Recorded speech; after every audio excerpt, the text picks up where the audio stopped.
Hey guys, Keith Blue Knight. Welcome to our next installment of the Blue Knight Reviews. We're going to be going over the Glock 19 with a TLR7X weapon mounted light. This is a very unique setup, and we're talking also about low light and some options for low light. Kind of the pros and cons, different ways to hold, and we're going to kind of get into it, but let's get cracking. When it comes to picking a flashlight, you want to get something that you can easily carry in a pocket. Don't try to get, Peepaw's mag light that's like this long. Carry something that's like something you can hold easily in your hand. So I've got some options here. This small option here, which is a stream light, very handy. If you notice on the back, it's got a tail end light.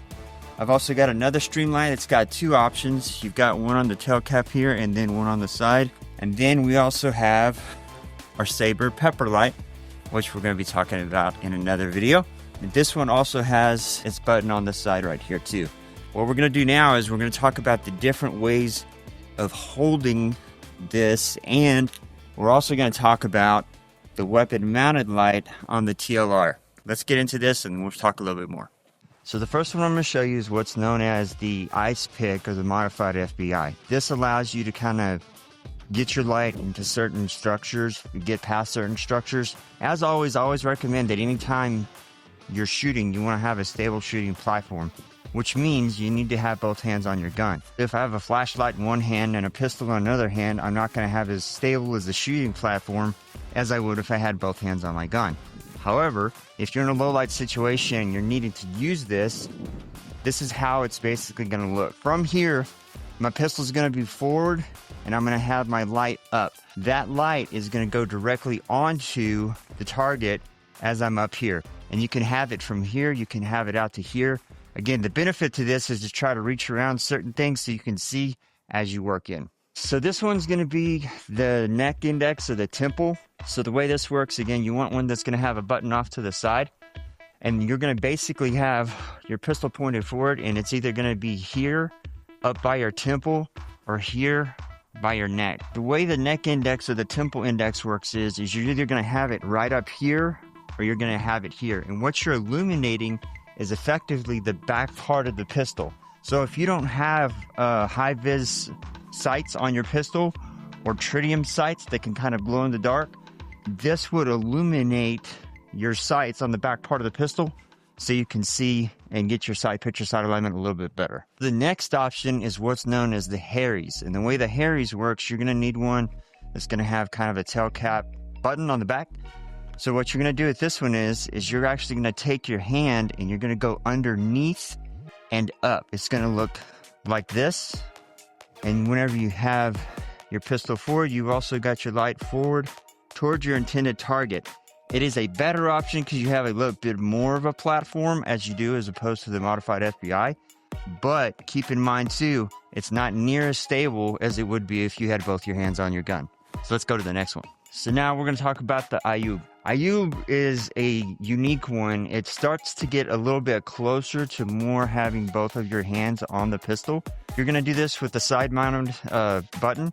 And as you do, you're going to actually use the meaty part of your thumb to press into the frame, and you're going to be right here.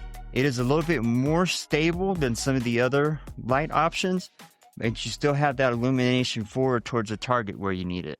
Before I start talking about the weapon mounted light, I want to talk about the Rogers or the Surefire, also known as the syringe method. So this one does require that you have a tail cap button here.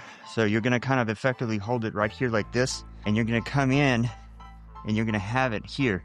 This one will allow you to have a grip, but also be able to hit the button with one of your, like your pinky or like your ring, and you're still able to get the illumination forward while you're able to have both of your hands on your gun. And again, this is, like I said, the better method as opposed to having a weapon mounted light.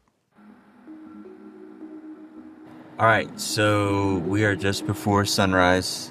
It is, if you look here, a whopping 21 degrees. As you can kind of see outside, still very dark. You're looking out there, and now I've got the light on it.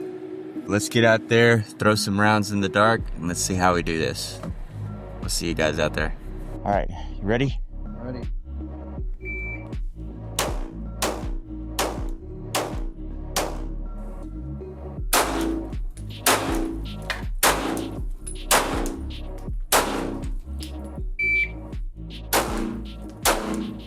All right, one of the things that you have to consider whenever you're in a lower light situation, and it's kind of like a backsplash effect of light.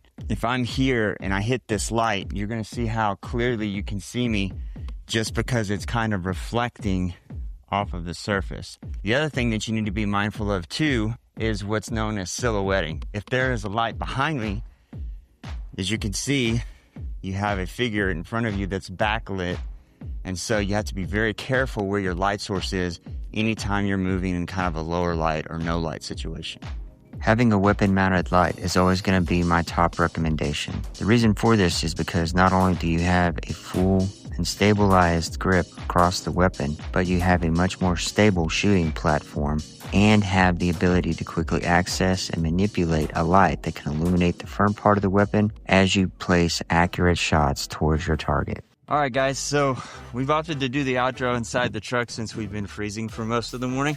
When it comes to low light scenarios, I'm always going to put emphasis on trying to have as much of a stable shooting platform as possible. So consider getting a weapon mounted light. This allows you to have both hands on the gun. You can manipulate the light off and on very easily and not sacrifice what you need in that moment. As always, thanks again for taking the time to come watch this, and we look forward to seeing you at our next installment of Blue Knight Reviews. We're gonna warm up. We want you guys to enjoy the day, enjoy this bright sun, and stay safe out there. We'll see you at the next one.